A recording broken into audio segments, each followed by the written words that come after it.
আসসালামু আলাইকুম ওয়া রাহমাতুল্লাহি ওয়া বারাকাতুহু।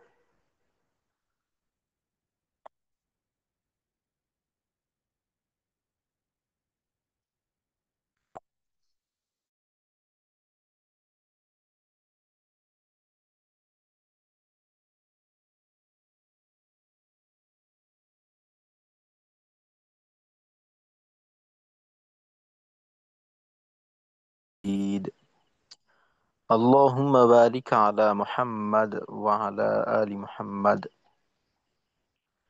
كما باركت على إبراهيم وعلى آل إبراهيم إنك حميد مجيد. ربي زدني علما، ربي زدني علما، ربي زدني علما. رب اشرح لي صدري ويسر لي أمري واحلل عقدة من لساني يفقه قولي وبك نستعين يا مستعان. ربي يسر ولا تعسر وتمم علينا بالخير. আলহামদুলিল্লাহ, আজকে আমাদের 15তম ক্লাস।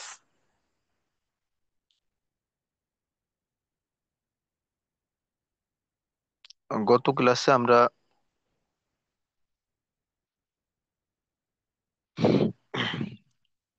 কয়েকটা সিফতের নিয়ে আলোচনা করছি। তো এর ভিতরে প্রথমত সিফাতে লাজিমা মুতাদাদ্দার সর্বশেষ ভাগ ইজলাক ইসমাত, এগুলা নিয়ে আমাদের আলোচনা হয়েছে। তারপর সিফাতে লাজিমা গায়রে মুতাদাদ্দার দুইটা সিফাত সফির এবং কলকলা, তো এগুলা নিয়ে আলোচনা হয়েছে। তো ইজলাকের ক্ষেত্রে আমরা যেটা জানি যে ইজলাকের হরফগুলি তার মাখরাজ থেকে দ্রুত সহজে উচ্চারিত হয়, অর্থাৎ মাখরাজ থেকে দ্রুত পৃথক হয়ে যায়, এক্ষেত্রে স্থিরতা থাকে না। যেহেতু ইজলাকের হরফগুলি মাখরাজ ঠোঁট বা জিহ্বার আগার কিনারা, এই জন্য এটা সহজে আদায় হয়ে যায়। ইসমাতের ক্ষেত্রে এর বিপরীত, অর্থাৎ ইসমাতের ক্ষেত্রে এটাকে একটু স্থিরতার সাথে তারপর মাখরাজের এক অংশ অপর অংশ থেকে পৃথক হয়। তো এইটা মোটামুটি ভাবে আহ, এমন একটা সিফাত যেটা আমরা অন্যান্য সিফাত এবং মাখরাজের থেকে যদি আমরা হরফ উচ্চারণ করি তো নিজের থেকেই আদায় হয়ে যায় বললে চলে। পরবর্তীতে আমরা সিফাতে লাজিম গায়রে মুতাদাদ্দার দুইটা সিফাত নিয়ে আলোচনা করছি, যার প্রথমটা ছিল সফির। তো সফিরের ক্ষেত্রে আমরা যেটা জানি যে সফিরের হরফগুলি উচ্চারণের সময় তার মাখরাজ থেকে উচ্চারণ ছাড়াও বাড়তি একটা আওয়াজ বের হয়, যেটা হরকতযুক্ত অবস্থাতে প্রকাশটা কম থাকে, বাকি যজমযুক্ত বা তাসদীদযুক্ত থাকলে এর প্রকাশটা বেশি হয়। আর তা হলো সদের ক্ষেত্রে এরকম একটা আওয়াজ যেটা চড়ুই পাখির আওয়াজের ন্যায় বলা যেতে পারে। সিনের ক্ষেত্রে এমন একটা আওয়াজ যেটা পঙ্গপাল বা টিড্ডির আওয়াজের ন্যায়। আর জায়ের ক্ষেত্রে এই ধরনের একটা আওয়াজ থাকে, যেটা হলো মৌমাছির আওয়াজের ন্যায় বলা যায়। আর তারপর আমরা কলকলা নিয়ে আলোচনা করছি। তো কলকলার ক্ষেত্রে আমরা যেটা জানি যে কলকলা অর্থাৎ নড়াচড়া করা বা ধাক্কা দিয়ে উচ্চারণ করা। তো কলকলা হরফগুলি তার মাখরাজ থেকে যখন উচ্চারিত হয় আর যখন কলকলা হরফটা সাকিন যুক্ত থাকে, তখন জোরে ধাক্কা বা শক্তভাবে ধাক্কা দেওয়ার কারণে তার মাখরাজে আওয়াজটা স্থির থাকে না বা মাখরাজে স্থির থাকা যায় না। মাখরাজ থেকে আহ, আবার এটা ব্যাক করে, যে কারণে একটা অতিরিক্ত আওয়াজের তৈরি হয়, আর এটাকেই কলকলা বলে। কলকলার ক্ষেত্রে আমাদের কয়েকটা আলোচনা ছিল। প্রথমত কলকলার ধরনটা হবে জবরমুখী, পরিপূর্ণ জবরের মতো যেন না হয়, যেমন আক, আক এমনটা না, আক, আত, এরকম। দ্বিতীয়ত কলকলা, মোটা হরফের কলকলার দ্বিতীয় অংশের যে আওয়াজটা ওইটা মোটা হবে, আর পাতলা হরফের ক্ষেত্রে এটা নিম্নমুখী পাতলা হবে। আর কলকলার পরিমাণটা কেমন হবে? তো এই প্রশ্নের উত্তর হলো, কলকলা যখন আয়ত্তের ভিতরে থাকবে তখন কলকলার পরিমাণ সবচেয়ে কম, যেহেতু পরবর্তীতে আমাদের আরো পড়তে হবে। আগে পরে আওয়াজ রয়েছে, যে কারণে এখানে সময় বেশিটা পাওয়া যায় না। আওয়াজের গতিটা ঠিক রাখার জন্য অল্প করে কলকলা করে আমরা সামনে চলে যাব। আর যদি আয়াতের শেষে হয় সেক্ষেত্রে কলকলা হরফটা যদি তাসদিদ যুক্ত থাকে তাহলে আমরা বেশি কলকলা করব, সবচেয়ে বেশি। আর তাসদিদ ছাড়া থাকলে কলকলার পরিমাণটা হলো সবচেয়ে কম। তো এই ছিল মোটামুটি ভাবে আমাদের গতকালকের ক্লাসের আলোচনা। তো আজকে আমরা ইনশাল্লাহ সিফাতে লাজেমা গাইরে মুতাদাদ্দার বাকি যে সিফতগুলি আছে ওই সিফতগুলি নিয়ে আমরা ইনশাল্লাহ আলোচনা করব, ওই সিফতগুলির কাজ সম্পর্কে জানবো। তো এর আগে গতকালকে আমরা কলকলা হরফের উচ্চারণগুলো আসলে ওইভাবে মশকু করতে পারিনি। তো এটা আমরা একটু মশকু করে নেওয়ার চেষ্টা করব। তো আমি একবার শুনাইছিলাম গতকালকে, তো প্রথমত আমি একবার শুনাই। তো কলকলাগুলি হবে এমন: কফ দিয়ে আক, ইক, উক। ত দিয়ে আত, ইত, উত। বা আব, ইব, উব। এখানে যেন আবু, আব, ব না, ব। নিচে ছাড়তে হবে অবস্থা। আব, ইব, উব। আর আহ, জিম দিয়ে আজ, ইজ, উদ, উদ। এখানে যেন পূর্বের সিফত গুলিও মনে রাখতে হবে আমাদের। জিমে বাতাস বের করা যাবে না, তয়ে বাতাস বের হবে না, জাহারের হরফ। তো আমাদের অনেক ক্ষেত্রে দেখা যায় জিমের কলকলা করতে গিয়ে আমরা আজ, ঝ এভাবে বাতাস বের করি। তো এটা একটা বড় ভুল হবে। তো এখানে আজ, জ, আজ, আজ, আজ, এভাবে আজ, ইজ, উজ। আর ডাল দিয়ে আদ, ঈদ, উদ। এভাবে আমরা কলকলা করব। তো আজকের বিষয়টা শুরু করার আগে আজকের সামনে যে সিফতগুলি আছে, তো কলকলার উচ্চারণটা একজন একটু করে শোনান। কি শোনাবেন? আসসালামু আলাইকুম। ওয়ালাইকুম আসসালাম ওয়া রাহমাতুল্লাহ। জি, জাহিদুল ইসলাম ভাই। ইউসুফ। কলকলার পাঁচটি হরফ: কফ, আক, উক, ইক। আচ্ছা, শুধু জবর দিয়ে বললেই হবে? আচ্ছা, এখানে দেখেন জাহিদ ভাই, কে, কে, এটা ধরেন আংশিক একারমুখী হয়ে যাওয়া আওয়াজটা। এটা ক, কফ আক, জবর ক। তো ওই ক এর মুখী আংশিক ক, ক, ক, ইক, আক, উক, এরকম আর কি। আক, ইক, উক। আচ্ছা, আরেকটা বিষয়। বিষয়টা হলো, আমাদের এক তো হলো উচ্চারণের সময় মাখরাজ, সিফাত, এই বিষয়গুলি খেয়াল করতে হবে।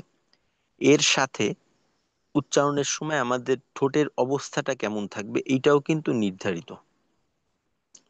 অর্থাৎ যখন জবর বা পেশ দিয়ে আমরা উচ্চারণ করব ওই সময়টায় আমাদের ঠোঁটটা খোলা থাকবে।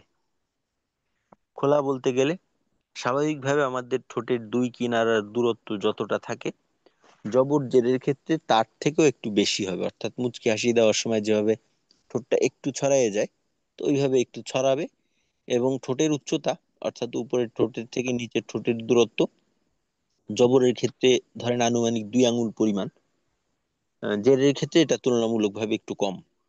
এই অবস্থাটা আমাদের অবশ্যই ঠিক রাখতে হবে। এর কারণ হলো ঠোঁটের এই খোলা জায়গা দিয়ে আমাদের আওয়াজ প্রকাশ পায়।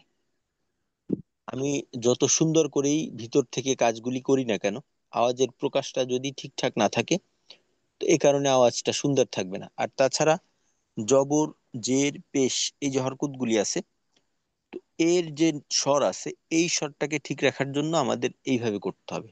জবর এবং জেরের ক্ষেত্রে। আর পেশের সময় আমাদের ঠোঁট একেবারে পরিপূর্ণভাবে গোল হবে। পেশের সময় আমাদের ঠোঁটটা একেবারেই পরিপূর্ণভাবে গোল করে তারপর উচ্চারণ করতে হবে। এই গেল আমাদের হরকতের সময় ঠোঁটের অবস্থা। আর একটা হলো যখন আমরা জজম যুক্ত হরফ উচ্চারণ করব, ওই সময়টাতেও আমাদের ঠোঁটকে খোলা রেখে তারপর উচ্চারণ করতে হবে। যেমন ধরেন হামজা কফ পেশ উক, উক। তো এখানে দুইটা অবস্থা, এক প্রথমত হলো হামজার পেশের উচ্চারণের জন্য ঠোঁট গোল করতে হবে, আর দ্বিতীয়ত কফের উচ্চারণের জন্য ঠোঁট খুলতে হবে। উক, এখানে উকু, কো এমন না, ঠোঁট খোলা রেখে। তো যদি এই অবস্থার বিপরীত হয়, তো সেক্ষেত্রে কিন্তু আওয়াজটার মাঝে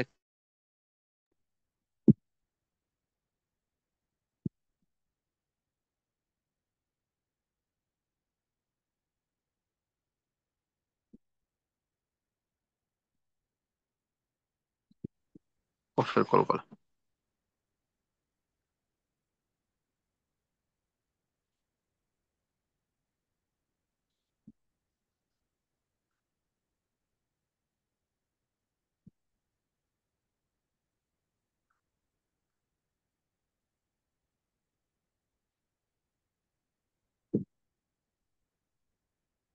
আচ্ছা জাহিদুল ইসলাম ভাই, আপনার কথা কিন্তু শোনা আসসালাম যাচ্ছে তো। না। ওয়ালাইকুম আসলে আসসালাম। আপনার কথা মাঝখানে আমি শুনি নাই, আমি নিজে একটু ভাবছিলাম যে জিজ্ঞেস করবো আর কি। ও আচ্ছা, আর কি আমি যা বলছি মোটামুটি ভাবে বোঝা গেছে? না, অবস্থা হচ্ছে ওই যে হামজার সাথে কফের উচ্চারণ করার সময় যে হ্যাঁ। ঠোঁট গোল, এবং হচ্ছে আহ কফেরটা উচ্চারণ করার সময় যে মানে এই এর পর থেকে আমি হারাই গেছি আর কি, মানে আমি আর আওয়াজ শুনতেছিলাম না, তো আমি আসলে একটু কনফিউজ হয়ে গেছিলাম।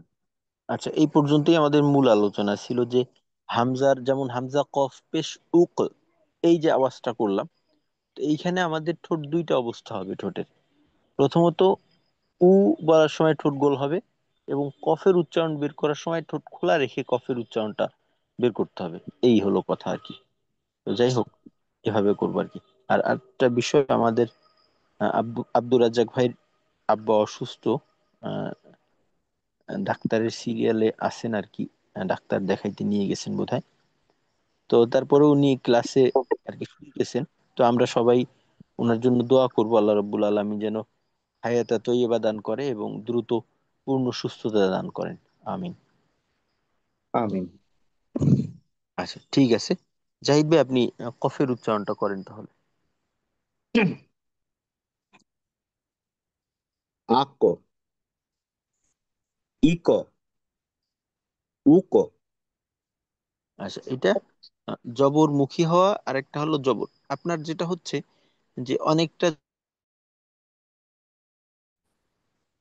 দ্বিতীয় অংশে গিয়ে, তো ওই জবর উচ্চারণ প্রকাশ করা যাবে না, ঠোঁটের ধরনটা জবরমুখী থাকবে, যেন উ ক, ক না হয় উক, উক, আক, উক, ইক।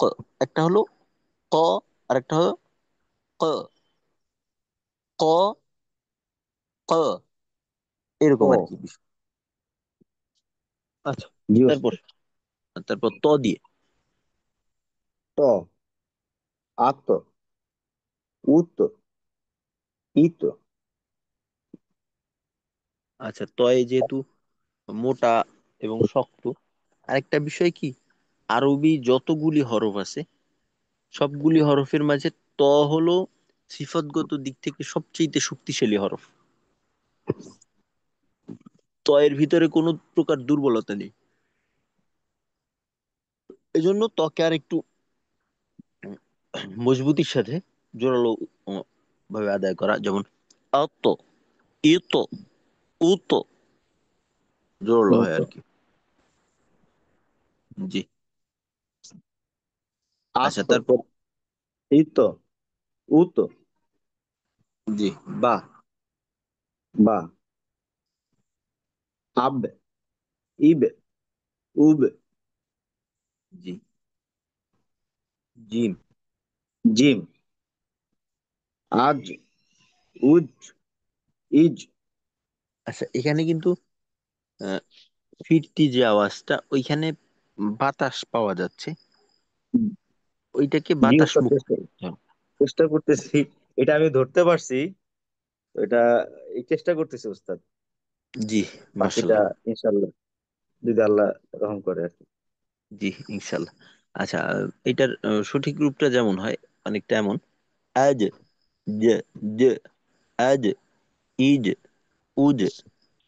আচ্ছা, এই জিমের ক্ষেত্রে বাতাস বের হওয়ার পিছনে গুরুত্বপূর্ণ একটা ভূমিকা পালন করে হলো, আমরা জিমটাকে জিহ্বার অগ্রভাগ থেকে আদায় করি, যে কারণে বাতাস বের হওয়ার প্রবণতাটা বেশি থাকে।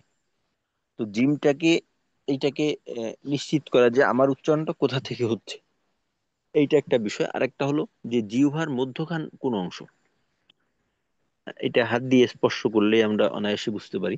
জিহ্বার মধ্যখানটাকে চিহ্নিত করে ওইটাকে তালুর সঙ্গে লাগিয়ে তারপর উচ্চারণ করা।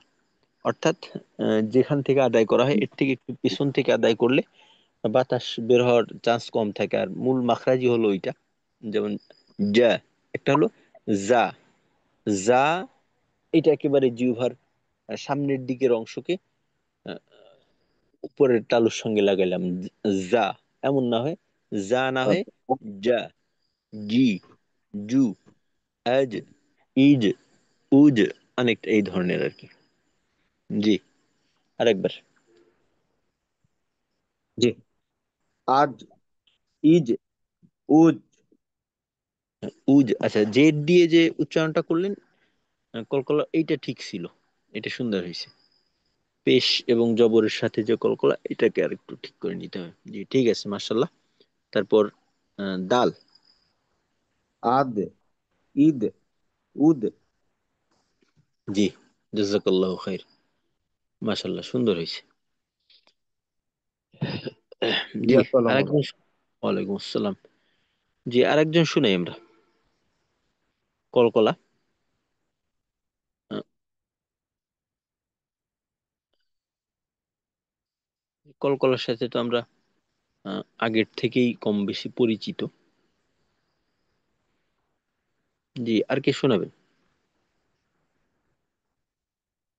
জি, তাওহিদ ভাই শোনাবেন। জি। আসসালামু আলাইকুম রহমতুল্লাহ। ওয়ালাইকুম আসসালাম রহমতুল্লাহ। জি, তাওহিদ ভাই। জি ওস্তাদ, কফ দিয়ে শুরু করেন। লোড হয়ে গেছে।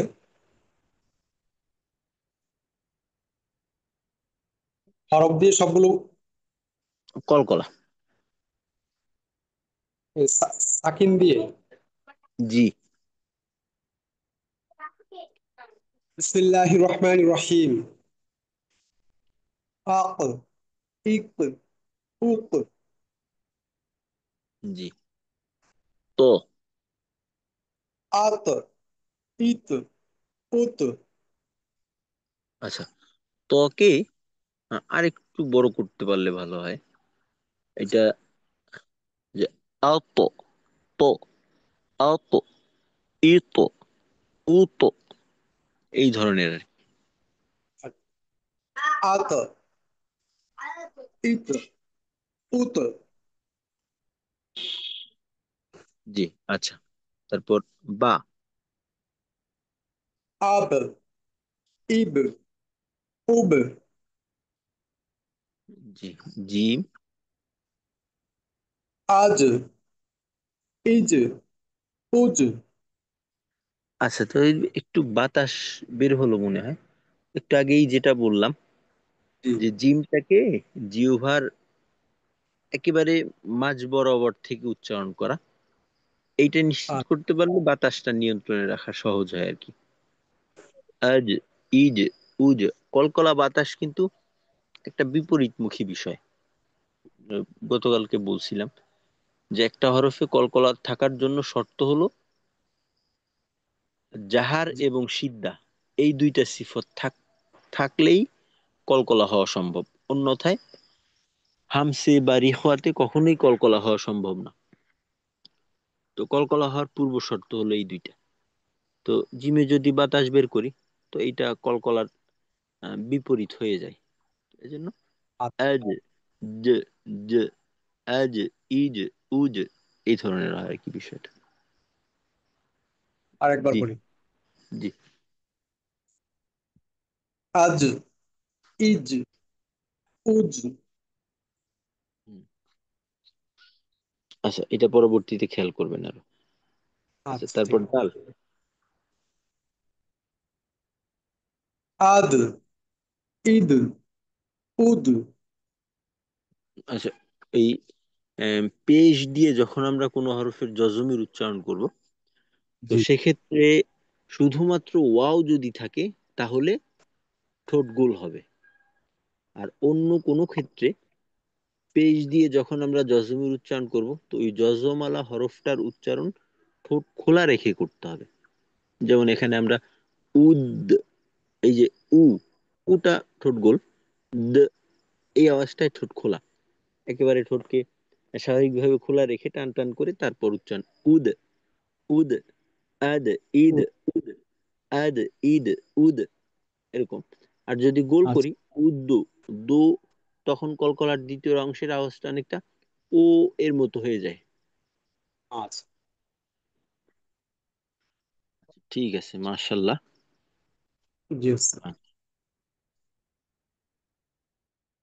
আচ্ছা, আর একজন একটু শুনান ইনশাল্লাহ, তারপর আমরা আজকের আসসালামু আলাইকুম ওস্তাদ, আমি বিষয় নিয়ে সৌরভ আলোচনা আছি। করব। ওয়ালাইকুম আসসালাম রহমতুল্লাহ। জি, সৌরভ ভাই। জি ওস্তাদ, আমি শুনাইতে চাই। জি, ইনশাল্লাহ। তাহলে কফ দিয়ে শুরু করেন। কফ, কা কফ, এ কফ, ও কফ। আচ্ছা, তো। ত, আ ত, এ ত, ও ত। হুম। বা। বা, আব, ইব, উব। জি, মাশাল্লাহ। জিম। জিম, আজ, ইজ, উজ। জি, সর্বশেষ দাল। দাল, আদ, ইদ, উদ। আচ্ছা, জি, ঠিক আছে, মাশাল্লাহ। ওই আপনার জিমের ক্ষেত্রে আহ, একটু ঝিরঝির আওয়াজ, বাতাসের মিশ্রণ অল্প পরিমাণে। তো ওই অল্প বিষয়টাকে নিয়ন্ত্রণ করলে ক্লিয়ার হয়ে যাবে ইনশাল্লাহ। মাশাল্লাহ, সুন্দর হয়েছে। জি ওস্তাদ, সালাম আলাইকুম। ওয়ালাইকুম আসসালাম রহমতুল্লাহ। জি। আচ্ছা, এই এই গেল আমাদের আহ, কলকলার বিষয়টা।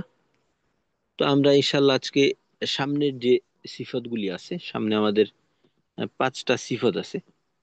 তো এখানে হরফের সংখ্যা কম, আর কাজের বিষয়টাও মোটামুটি ভাবে আহ, কষ্টকর না ওইখানে আমাদের। বলা যেতে পারে অনেকটা সহজেই আমরা একটু খেয়াল করলেই আদায় সম্ভব। কিছু কিছু সিফাতের কাজ আছে এমন যেটা আদায়ের জন্য আমাদের পরিশ্রম করতে হয়, আমাদের অবস্থার পরিবর্তন আনতে হয়, অভ্যাস তৈরি করতে হয়, অনেক ঝামেলা। আর কিছু কিছু সিফাত আছে এমন যেটা ভুল হয় ঠিক আছে, বাকি ওইটা একটু খেয়াল করলেই ঠিক করে নেওয়া সম্ভব। তো আমাদের এরপর বাকি রইল লিন, তারপর ইনহেরফ, তাকরার, উম, তারপর হলো তাফাস্সি এবং ইস্তেতলাত। উম, তাওয়াসসুত। আচ্ছা, ইস্তেতলাত পেলাম, তাফাস্সি কোথায়? আস্তাগফিরুল্লাহ। 1 2 3 4।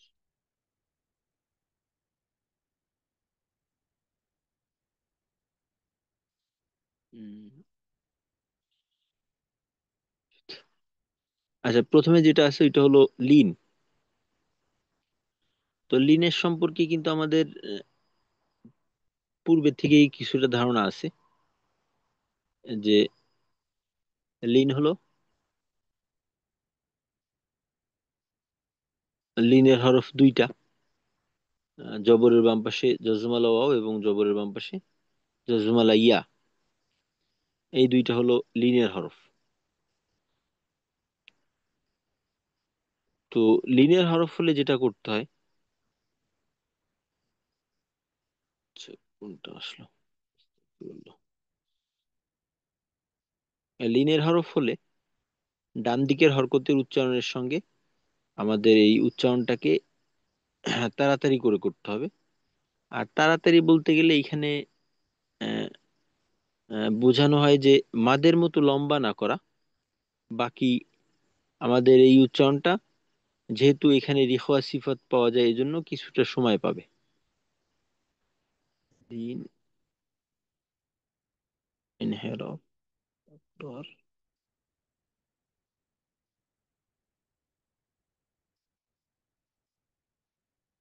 জি। তো যখন আমরা ওয়াও এবং ইয়াকে জজম যুক্ত পাবো জবরের পরে, ওই সময়টা আমাদের লিন আদায় করতে হবে। আর এই লিনের ক্ষেত্রে মূল কাজ যেটা, ওটা হলো যে লিনের হরফকে নরম করে আদায় করা, অর্থাৎ লিনের হরফে কোনো প্রকারে চাপ প্রয়োগ না করা, ধাক্কা না দেওয়া। যেমন ধরেন বাউ, বাই, বাই, বাই, বাউ, বাউ, বাই। তো এটা আমাদের জন্য সহজ। যে আর আরেকটা বিষয় যে আমরা অনেকে লিনের পরিচয়টা এভাবে জানি যে লিনের হরফ হলে ডান দিকের হরকতের সঙ্গে তাড়াতাড়ি পড়তে হয়। তা আসলে লিনের সঙ্গে কিন্তু তাড়াতাড়ি পড়ার সম্পর্কটা যতটা না, তার চাইতে বেশি সম্পর্ক হলো নরম করে পড়া। লিনের মূল উদ্দেশ্য, লিনের শব্দের অর্থই হলো নরম করা। লিন মানেই হলো নরম। তো লিনের ক্ষেত্রে আমাদের নরম করে পড়তে হবে। তো এই হলো লিনের বিষয়টা। তো এটা আমাদের জন্য কষ্টকর হবে না। তারপর হলো ইনহেরফ। ইনহেরফের সম্পর্কে আমরা যতটুকু জানি যে ইনহেরাফের হরফ ছিল দুইটা, র এবং লাম। আর ইনহেরফ এর শাব্দিক অর্থ হলো স্থানান্তরিত হওয়া, যে এক স্থান থেকে অন্য স্থানে যাওয়া, জায়গা পরিবর্তন করা। এখানে যেটা আছে যে ঝোঁকা। তো ইনহেরাফের যে সিফাতটা, এই কাজটা আমাদের একটু আহ, খেয়াল করলে আদায় হবে, কষ্টকর না। বাকি আমাদের এক্ষেত্রে দেখা যায় যে ভুল হয়। তো ইনহেরাফের বিষয়টা কি, যে ইনহেরাফ সিফাতের হরফগুলি আদায় করার সময় একটি একটি অপরটির মাখরাজের দিকে ঝোঁকে। অর্থাৎ এখানে যেহেতু দুইটা হরফ, তো লাম যখন আমরা উচ্চারণ করব সেক্ষেত্রে র এর মাখরাজের দিকে যাবে। আর র যখন আমরা উচ্চারণ করব তখন লামের মাখরাজের দিকে যাবে। তো বিষয়টা কেমন? তো এর পূর্বে আমাদের মাখরাজ, লাম এবং র এর মাখরাজ এর বিষয়টা ক্লিয়ার হওয়া। যে আমরা জানি যে র এর মাখরাজ হলো জিহ্বার আগার পিঠ তার বরাবর উপরের তালুর সঙ্গে লাগাইয়া, এইটা হলো র এর মাখরাজ। লামের মাখরাজ হলো তার থেকে একটু নিচে, অর্থাৎ জিহ্বার আগার কিনারা সামনের উপরের দাঁতের মাড়ির সঙ্গে লাগাইয়া। তো র এর ক্ষেত্রে তালু বলতে যে অংশটাকে বোঝানো হয়েছে, এইটা মাড়ির থেকে একটু উপরের দিকে। তো এই হিসেবে আমরা বলতে পারি যে র এর মাখরাজটা হলো উপরে, আর লামের মাখরাজটা হলো নিচে। তো র যখন আমরা উচ্চারণ করব, র, তখন জিহ্বার আগাটা উপরের থেকে নিচের দিকে নামবে। র, র, নিচের দিকে ছেড়ে দেবো জিহ্বার আগাটাকে। আর লাম যখন আমরা উচ্চারণ করব, ওই সময়টায় নিচের দিকে না ছেড়ে জিহ্বার আগাটাকে একটু ঊর্ধ্বমুখী নাও, আর কি একটু উপরের দিকে নাও। লা, লা। বা এখানে বলতে পারি যে জিহ্বার আগাটাকে পৃথক করে নিচে নেব না, একটু উপরের দিকে নেব, বা নিচে নামাবো না। র এর ক্ষেত্রে জিহ্বার আগার পিঠ তালুর থেকে পৃথক হয়ে নিচের দিকে যাবে। লামের ক্ষেত্রে নিচের দিকে যাবে না। ইনহেরাব বলতে গেলে এতটুকু। আর এই ইনহেরাফ সিফতটা একটা হরফে যদি একাধিক সিফত থাকে বা থাকেও, একটা হরফে 5টা থেকে 7টা পর্যন্ত সিফত থাকতে পারে। তো সেক্ষেত্রে একটা সিফত যদি আদায় না করা হয়, তো দেখা যায় যে অন্য আর একটা সিফতের উপর এর একটা প্রভাব থাকে। একটা সিফত যদি ঠিকঠাক মতো আদায় করা না হয়, তো এর প্রভাবটা গিয়ে অন্য সিফতের উপরে পড়ে। এর অর্থ হলো যে একটা হরফে যতগুলি সিফত থাকবে, প্রত্যেকটা সিফতকেই আমাদের ঠিকঠাক মতো আদায় করতে হবে। যদি একটা সিফতগত যে সিফতটা আসলে গুরুত্বপূর্ণ, দেখা যায় যে একটা হরফে অনেকগুলি সিফত থাকলে সিফতের কাজ যেহেতু আমরা অনেক দূর জেনে আসছি, তো প্রত্যেকটা সিফত কিন্তু গুরুত্বপূর্ণ, তবে প্রত্যেকটা সিফত আদায়ের ক্ষেত্রে আমাদের সমান পরিমাণ গুরুত্ব দিতে হয় না। কারণ কিছু কিছু বলা যেতে পারে যে বেশিরভাগ সিফত হলো এমন যেটা আদায় করা অটোমেটিকলি হয়ে যায়। আর অল্প সংখ্যক কিছু সিফত যেটা আসলে আদায় করতে গেলে আমাদের বাধার সম্মুখীন হতে হয়, অভ্যাসের সাথে যুদ্ধ করতে হয় আর কি। আমাদের অভ্যাস এর বিপরীত। তো দেখা যায় যে একটা সিফত যদি আদায় ঠিক মতো না করি, তো বাকি যে 4টা 5টা সিফত আছে, ওই সিফত গুলা ঠিক মতো আদায় করলেও ওর মাঝে একটু কমতি তৈরি হয়ে যায়। তো এই জন্য প্রত্যেকটা সিফতকে আমাদের যথাযথভাবে আদায় করতে হবে। বিশেষ করে যে সমস্ত সিফত গুলি আদায় করাটা আমাদের জন্য খুব বেশি কষ্টকর না, একটু সচেতনতা দরকার। তো সেই সমস্ত সিফতের ক্ষেত্রে যেন ভুল না হয়, এই বিষয়টা খুব ভালোভাবে খেয়াল রাখতে হবে। তো ইনহেরাফের ক্ষেত্রে আমরা যেটা পেলাম, যে রয়ের ক্ষেত্রে জিহ্বার আগাটা নিচে ছাড়বো, র। লামের ক্ষেত্রে লা, লা, এটা নিচে ছেড়ে দেবো না, অর্থাৎ লা, লা।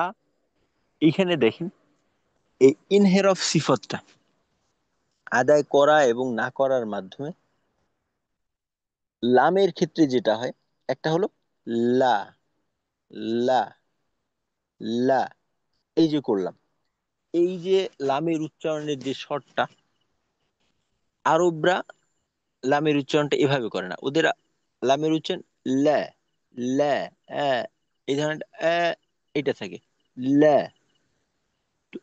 এই বিষয়টা যেভাবে হয়, এইটা হয় হলো জিহ্বার আগাটা নিচে না ছাড়ার মাধ্যমে। জিহ্বার আগাটা পৃথক হয়ে নিচে নামবে না। আর এইটাই হলো ইনহিরাফ সিফাত। তো সহজ কথা, ইনহিরাফ মানে হলো ঝোঁকা বা স্থান পরিবর্তন করা। ইনহিরাফ সিফাত আদায়ের ক্ষেত্রে বা ইনহিরাফের হরফ আদায়ের সময়, একটা হরফ আদায়ের সময় অপর হরফের মাখরাজের দিকে ঝুঁকবে, যেটা রয়ের ক্ষেত্রে লামের দিকে আর লামের ক্ষেত্রে রয়ের দিকে। তো এই ছিল আমাদের ইনহিরাফের বিষয়। তারপর তাকরার। তাকরার সিফাতটা ক্ষেত্রে আমাদের আহ, এতক্ষণ পর্যন্ত যে সিফাতগুলি গেছে, তো প্রত্যেকটা সিফাতের ক্ষেত্রে আমাদের যেটা হয় যে উম, করার কথা বলা, এইটা করা ওইটা করা।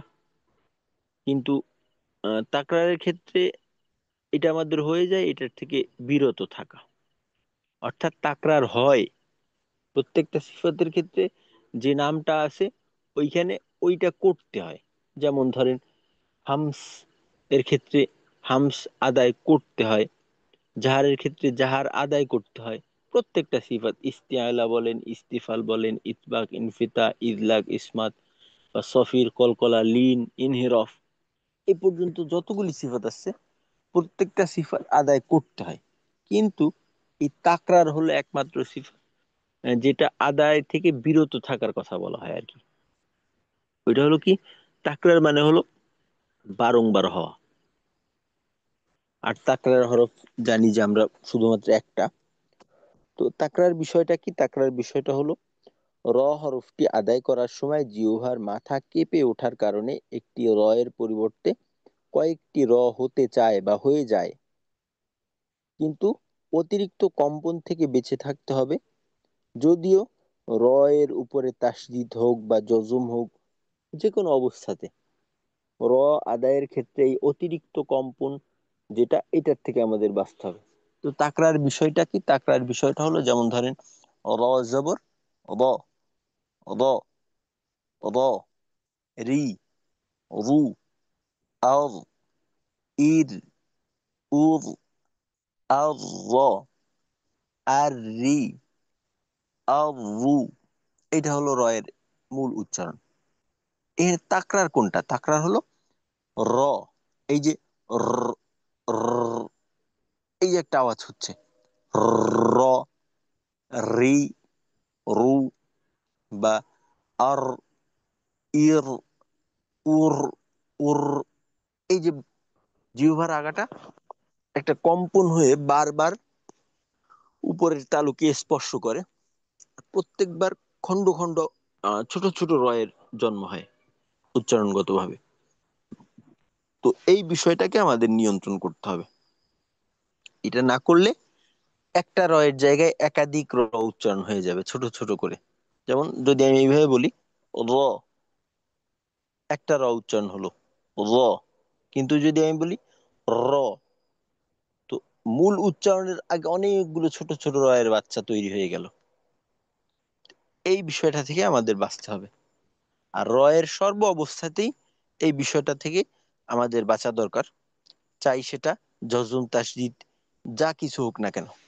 তো এইটা দেখা যায় যখন আমরা এই তাসদিদ যুক্ত অবস্থায় রকে উচ্চারণ করি, ওই সময়টায় এর প্রবণতাটা একটু বেশি দেখা যায়। যেমন ধরেন বিসমিল্লাহির রহমানির রহিম, এখানে হির রহমানির রহিম, নির, নির রহিম, তো নির র না হয়ে নির র, নির র। আর র যেহেতু আমরা জানি তাওয়াসসুতের হরফ, আর তাওয়াসসুতের হরফ যখন জজম তাসদীদ যুক্ত থাকে তখন আওয়াজটাকে ধরে রাখতে হয়।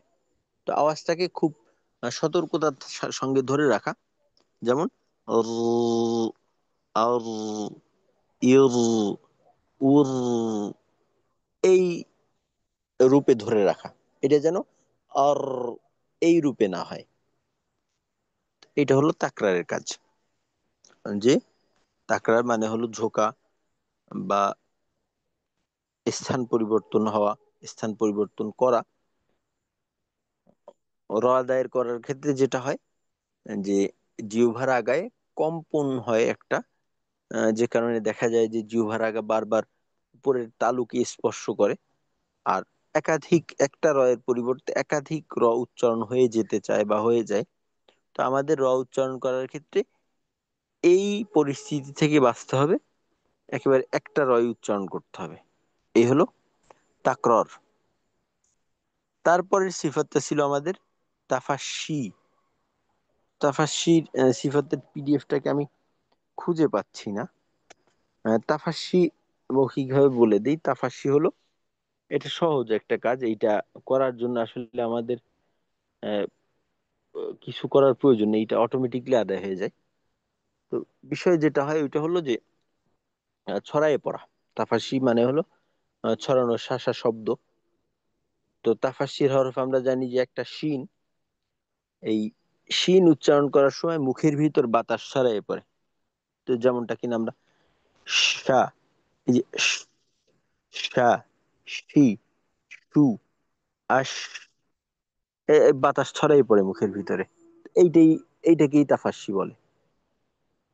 এই বিষয়টাকেই তাফাস্সি বলা হয়। যে তাফাস্সি মানে হলো যে তাফাস্সির হরফ উচ্চারণের সময়, যেহেতু তাফাস্সির হরফ একটা, তো শিন এই হরফটা উচ্চারণের সময় মুখের ভিতর বাতাস ছড়িয়ে পড়ে। যেমন শা, শি, শু, আশ, ইস, ইত্যাদি। এটা আমার মনে হয় না যে এই ক্ষেত্রে আমাদের কারো কখনো ভুল হবে।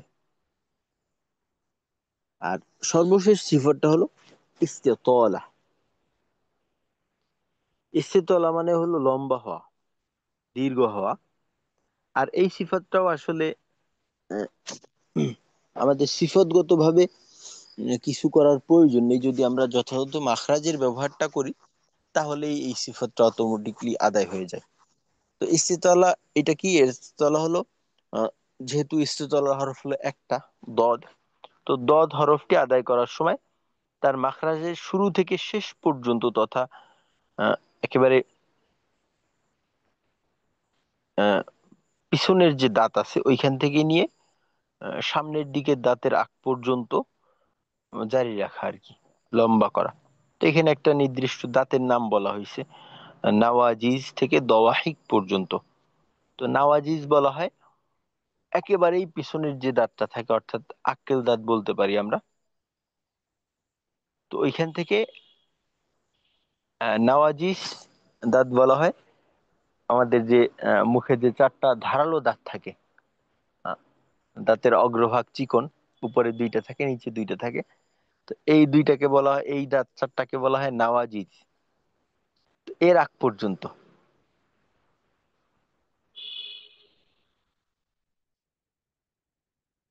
আহ, আচ্ছা নাওয়াজিজ না, আচ্ছা আমি ভুল বললাম। এই আহ,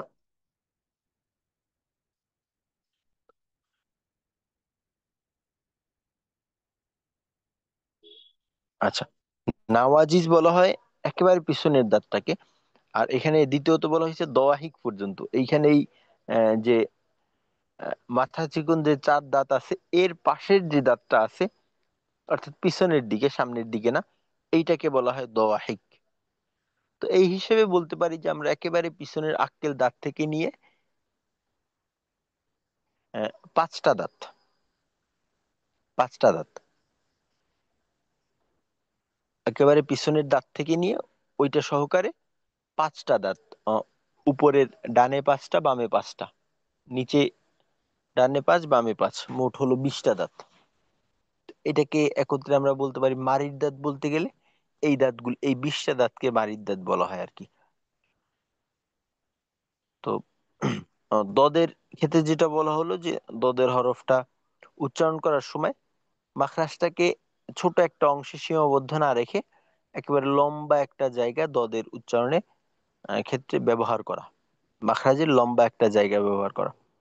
তো এইটাকে আলাদাভাবে একটা সিফাত আকারে উল্লেখ করা হয়েছে, কারণ হলো যে দদের মাখরাজটা হলো মাখরাজের ভিতরে সবচাইতে বড় জায়গা নিয়ে। তো এই জন্য ইস্তেতলা এটাকে একটা সিফাত হিসেবে নিয়ে আসা হয়েছে। যে দদের ক্ষেত্রে আমরা যেটা করব, আহ, লম্বা জায়গা পুরাটা ব্যবহার করব। যে জিহ্বার গোড়ার কিনারা, দদের মাখরাজ আমরা যেটা জানি যে জিহ্বার গোড়ার কিনারা উপরের মাড়ির দাঁতের গোড়ার সঙ্গে লাগাইয়া এইখানেই মূলত এই মাখরাজের পূর্ণ জায়গাটা আহ, চলে আসে। তো এই পূর্ণ জায়গাটা ব্যবহার করা, শুধুমাত্র যেন আহ, আংশিক ব্যবহার না হয়। যেমন ধরেন মাড়ির দাঁতের গোড়া আমি এইখানে যেটা কোট করা সম্ভব, যে একটা দুইটা দাঁতের গোড়ার সঙ্গে লাগাইয়ে দতকে মোটামুটি ভাবে রূপ দেওয়া যায়। যেমন দ, দ, ব, দি, বু, এভাবে করলে মাখরাজের পূর্ণ জায়গাটা ব্যবহার হয় না, আংশিক ব্যবহার হয়। তো হরফটা অপূর্ণাঙ্গ থেকে যায়। আর এই যে আহ, সিফাতটার কথা বলা হলো, এই সিফাতটা আমাদের আলাদাভাবে আদায় করার কোনো প্রয়োজন নেই, যদি কিনা আমরা দদের উচ্চারণে ইস্তেআলা এবং ইতবাক সিফাত আদায় করি। এর কারণ হলো কি, যে ইস্তেআলা সিফাতের কাজ হলো জিহ্বার গোড়াকে উঁচা করা। তো জিহ্বার গোড়াকে উঁচা করলে জিহ্বার গোড়ার কিনারা অটোমেটিকলি পিছনের দিকে দুইটা দাঁতের গোড়ার সঙ্গে লেগে যায়। আর জিহ্বার মধ্যখানকে যদি উপরের তালুর সঙ্গে লাগাই, তো এতে করে দেখা যায় যে বাকি যে মাড়ির দাঁত আছে ওইটাকেও জিহ্বার গোড়ার কিনারা বা জিহ্বার কিনারা এটা কাভার করে ফেলে। তো তার মানে বোঝা যাচ্ছে যে আমরা যদি দদ উচ্চারণের সময় ইস্তিআলা ইতবাক এই দুইটা সিফাত আদায় করি, তাহলে আলাদাভাবে ইস্তেতলা নামক যে সিফাতটা এইটা আমাদের আদায় করা নিয়ে কোনো টেনশন করতে হবে না, বা বলতে পারে এটা অটোমেটিকলি নিজের থেকেই আদায় হয়ে যাবে। তো এই ছিল মোটামুটি ভাবে আমাদের সিফাতের কাজের পূর্ণ আলোচনা, যেটা কিনা আজকের এই ইস্তেতলা সিফাতের মাধ্যমে শেষ হলো। তো আজকের আমরা যে কয়টা সিফত পড়লাম, আজকে 5টা সিফত দেখলাম: লিন, তাকরার, লিন, ইনহেরফ, তাকরার, তাফাশি, ইস্তেতলা। লিন, ইনহেরফ, তাকরার, তাফাশি, ইস্তেতলা। তো লিনের ক্ষেত্রে যেটা হবে যে নরম করে পড়তে হবে। ইনহেরাফের ক্ষেত্রে একটা আর একটা অপরটার মাখরাজের দিকে ঝুঁকবে, অর্থাৎ র উচ্চারণ করার সময় জিহ্বাটাকে আমরা নিচের জিহ্বার আগাটাকে নিচে ছাড়বো, লাম উচ্চারণ করার সময় নিচে ছাড়বো না। এইটাই হলো ইনহেরাফের কাজ। তাকরারের সময় অতিরিক্ত কম্পন বা এই ধরনের আওয়াজকে বর্জন করতে হবে। তাফাস্সির ক্ষেত্রে যেটা জানলাম, এটাও অটোমেটিকলি আদায় হয়ে যাবে, যে মুখের ভিতর বাতাস ছড়াইয়ে পড়বে। এটা করার জন্য আমাদের আলাদা কিছু করতে হবে না, শিন উচ্চারণ করলেই চলবে। আর সর্বশেষ ইস্তেতলা, যে সিফাতটা কিনা ইতবাক এবং ইস্তেআলা, এই দুইটা সিফাত যদি আদায় করি তাহলেই আমাদের আদায় হয়ে যাবে। আর এক্ষেত্রে আমাদের অন্য কোনো সমস্যা হবে না। তো এই আজকের যে আলোচনা হলো সিফাতগত, তো এইখানে আমাদের কোনো অস্পষ্টতা বা প্রশ্ন আছে কিনা?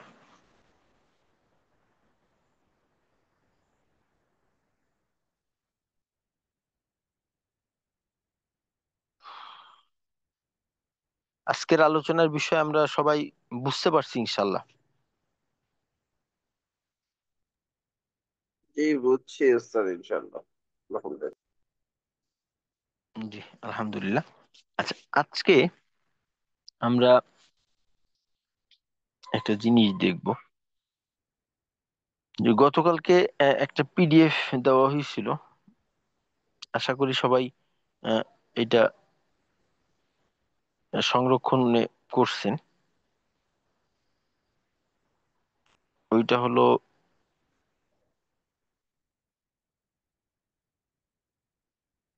এই পিডিএফটা।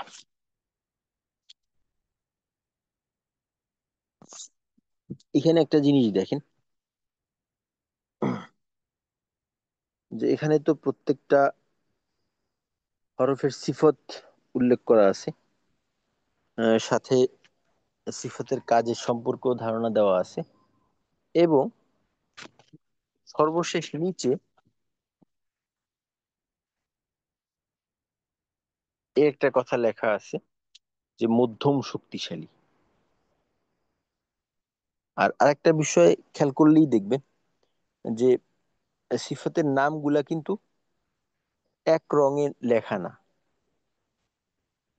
প্রথমটা লাল রঙে লেখা, দ্বিতীয়টা লাল রঙে লেখা, তৃতীয় চতুর্থ এটা সবুজ রঙে লেখা, পঞ্চমটাকে নীল রঙে লেখা, বা এটা যে কোনো কালার আর কি, নীল রঙই মনে হচ্ছে আমার কাছে। এই রঙও একটা অর্থ বহন করে, এই রংটা একটা অর্থ বহন করে। এর সাথে আহ, আমরা দেখলে দেখবো এখানে, যে দেখেন এইটা লেখা আছে শেষ এই হামজাটাকে, হামজার অর্থাৎ হামজার বাংলা উচ্চারণটাকে হামজা, এটাকে একটা রঙে লেখা। আমরা যদি পরের এটাকে দেখি, হ্যাঁ, আচ্ছা, এখানে ওইটাকে আলাদা করা হয়নি মনে হয়। হ্যাঁ, আচ্ছা, ওইটাকে আলাদা করা হয়নি, শুধু সিফাতের নাম, শুধু সিফাতের নাম এবং শক্তির কথা এখানে বর্ণনা করা আছে। তো এইটার বিষয়টা কি?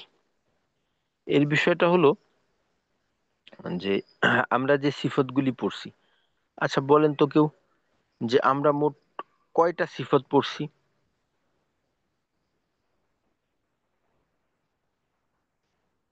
18টা। 18টা সিফত পড়ছি। জি, মার্শাল্লাহ, আমরা মোট 18টা সিফত পড়ছি। তো এই 18টা সিফাতের শক্তির ভিত্তিতে তিনটা অবস্থা। 18টা সিফাত শক্তির ভিত্তিতে তিন ভাগে ভাগ করা যায়। একটা হলো শক্তিশালী সিফাত, দুর্বল সিফাত এবং মধ্যম সিফাত। শক্তিশালী, দুর্বল, মধ্যম। শক্তিশালী, দুর্বল, মধ্যম। এইটা অনেকটা আমরা সিফাত দেখলে সিফাতের কাজের দিকে তাকাইলেই অনেকটা বোঝা যায়। আচ্ছা বলেন তো, সিফাতের যে প্রথম জোড়া আছে হামস এবং জাহার, হামসের ক্ষেত্রে বাতাস চালু থাকে, জাহারের ক্ষেত্রে বাতাস বন্ধ থাকে। তো বলেন তো এখানে কোনটা শক্তিশালী হতে পারে? অনুমান করে বলেন, উত্তর যাই হোক আপনার কাছে যেটা মনে হয়। জাহার জাহার হুজুর জাহার। জি মাশাল্লাহ। বাকিদের কাছে কি মনে হয় কোনটা শক্তিশালী হতে পারে, হামস নাকি জাহার? জাহার। ওস্তাদ জাহার, জাহার। কারণ হামস তো নরম করেই উচ্চারণ হ্যাঁ করতে হয়। নরম করে, মাশাল্লাহ এখানে আমরা পেয়ে গেছি। তো হামস এবং জাহারের ভিতর জাহার হলো শক্তিশালী।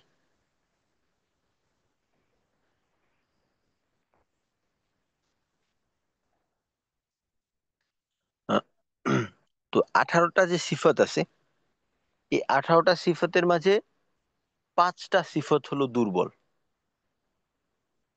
আর 3টা সিফাত হলো মধ্যম, আর বাকি 10টা সিফাত হলো শক্তিশালী। তো এখন আহ, একটা পেয়ে গেলাম আমরা, জাহার হলো শক্তিশালী, হামস হলো দুর্বল। দ্বিতীয় যে ভাগটা আছে, দ্বিতীয় ভাগে আমরা 3টে সিফাত পাই। প্রথম হলো সিদ্ধা, এখানে আমাদের আওয়াজ বন্ধ করে শক্ত করে উচ্চারণ করতে হয়। রিখওয়ার ক্ষেত্রে আওয়াজ চালু রেখে নরম করে উচ্চারণ করতে হয়। তাওয়াসুত হলো মাঝামাঝি। তো এখন বলেন তো এখানে শক্তিশালী সিফত কোনটা? সিদ্ধা। জি মার্শাল্লাহ, সহজে দেখলেই আমরা বুঝতে পারি এখানে সিদ্ধা হলো শক্তিশালী। আর দুর্বল লাল কে চিহ্ন হবে? দেওয়া আছে হুজুর, এখানে লাল চিহ্ন দেওয়া আছে একটা, দেওয়ালটা সিম্বল। আচ্ছা আমি এইটাকে তাহলে সরাইয়েই ফেলি, যাতে আমাদের আহ, নিজের থেকে উত্তরটা আসে। আচ্ছা সিদ্ধা আমরা শক্তিশালী পেলাম, তাহলে দুর্বল কে হবে? রিখোয়া। জি মাশাল্লাহ, দুর্বল পেয়ে গেলাম রিখওয়া। সিদ্ধাকে শক্তিশালী পেলাম, রিখওয়া দুর্বল। বলেন তো তাহলে তাওয়াসুত কি হতে পারে?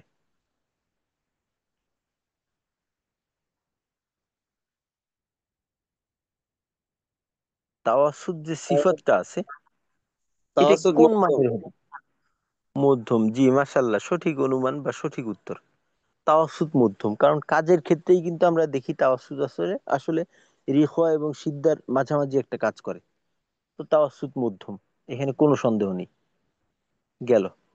এখন দেখেন তো তৃতীয় ভাগে আমরা ইস্তেআলা এবং ইস্তিফাল। ইস্তেআলার ক্ষেত্রে জিহ্বার গোড়া উপরের দিকে উঠিয়ে আওয়াজকে মোটা করতে হয়, ইস্তিফালের ক্ষেত্রে এটা করতে হয় না। তো এর ভিত্তিতে এখানে শক্তিশালী কে? ইস্তেআলা। ইস্তেআলা শক্তিশালী হবে, কারণ ইস্তেআলা আদায়ের মাধ্যমে উচ্চারণের আওয়াজের শক্তি বাড়ে, আওয়াজ শক্তি পায়। ইস্তেআলা শক্তিশালী, ইস্তিফাল দুর্বল। চতুর্থ ভাগে ইতবাক এবং ইনফিতাহ। ইতবাকে জিহ্বার মধ্যখান উপরের তালুর সঙ্গে মিলাইতে হয়, ইনফিতার ক্ষেত্রে এটা করতে হয় না। তো এখানে শক্তিশালী কি?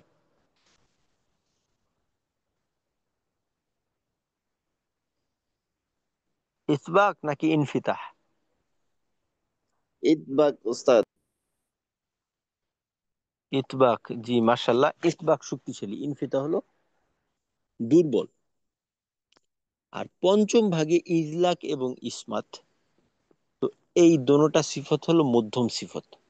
ইজলাক এবং ইসমাত এই দোনোটা সিফত হলো মধ্যম, এটা শক্তিশালীও না আবার দুর্বলও না। আর সিফাতে লাজিমা গাইরে মুতাদাদ্দার ভিতর শুধুমাত্র লিন হলো দুর্বল। সিফাতে লাজিমা গাইরে মুতাদাদ্দার ভিতরে শুধুমাত্র লিন এই সিফাতটা হলো দুর্বল, বাকি যে ছয়টা আছে ওই ছয়টা হলো শক্তিশালী। তো তার মানে আমরা এখানে পেয়ে গেলাম যে কোনটা শক্তিশালী, কোনটা দুর্বল, কোনটা মধ্যম। দুর্বল সিফাত পেলাম 5টা। হামস, প্রথম ভাগের থেকে হামস, তারপর রিখওয়া, তারপর ইস্তিফাল, ইনফিতাহ, আর এখান থেকে পেলাম লিন। এই 5টা হলো দুর্বল সিফাত। মধ্যম সিফাত হলো 3টা, তাওয়াসুত, ইজলাক, ইসমাত। আর বাকি যে 10টা রইল, অর্থাৎ জাহার, সিদ্দা, ইস্তিআলা, ইতবাক, সফির, কলকলা, ইনহেরফ, তাকরর, তাফাশি, ইস্তেতলা, এই 18টা সিফাতের শক্তির মানদণ্ডে আমরা প্রত্যেকের অবস্থা পেয়ে গেলাম। এর উপর ভিত্তি করে হরফকেও বিভিন্ন মান দেওয়া হয়। তো হরফকে মান দেওয়ার ক্ষেত্রে আহ, যে নিয়মটাকে অনুসরণ করা হয়, হরফটাকে 5 ভাগে ভাগ করা হয়। হরফকে প্রথম ভাগ, যে হরফের মাঝে একটাও দুর্বল সিফত নেই। মধ্যম সিফত হরফের মানের ক্ষেত্রে ভূমিকা রাখে না।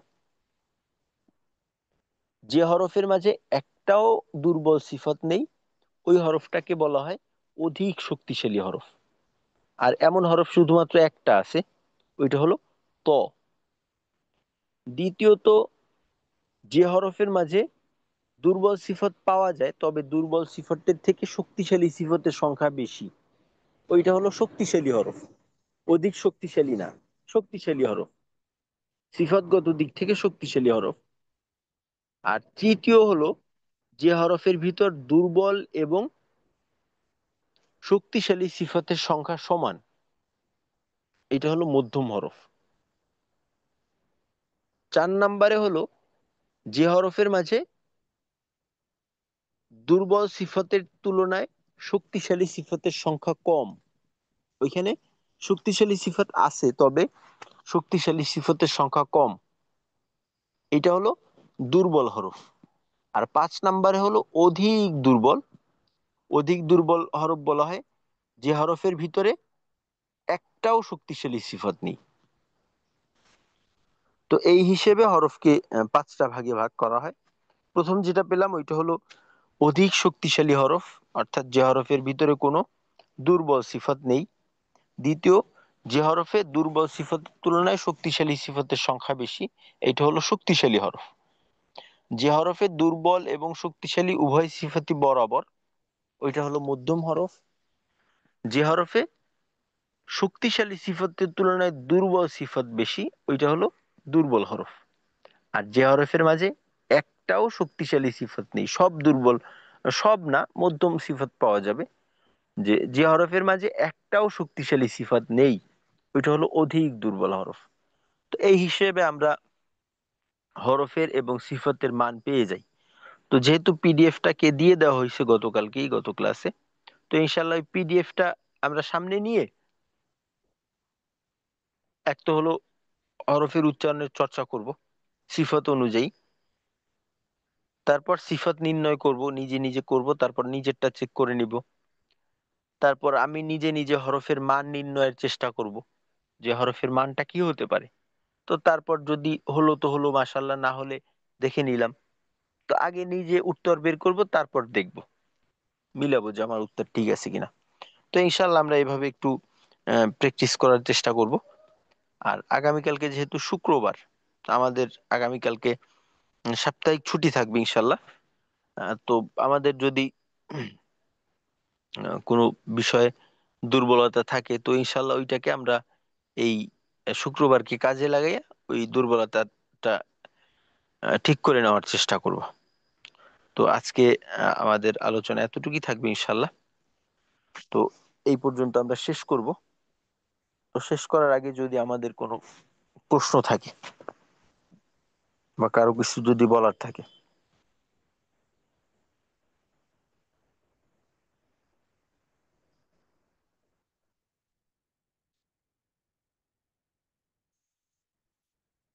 আচ্ছা, আমাদের বোধহয় কারো কিছু বলার নেই, তা আমরা তাহলে শেষ করি। আসসালামু আলাইকুম ওয়া রাহমাতুল্লাহি ওয়া বারাকাতুহু। السلام عليكم ورحمة الله. দোয়া পড়ে যাই সবাই। সুবহানাল্লাহি ওয়া বিহামদিহি, সুবহানাকাল্লাহুম্মা ওয়া বিহামদিকা, আশহাদু আল্লা ইলাহা ইল্লা আনতা, আস্তাগফিরুকা ওয়া আতুবু ইলাইক।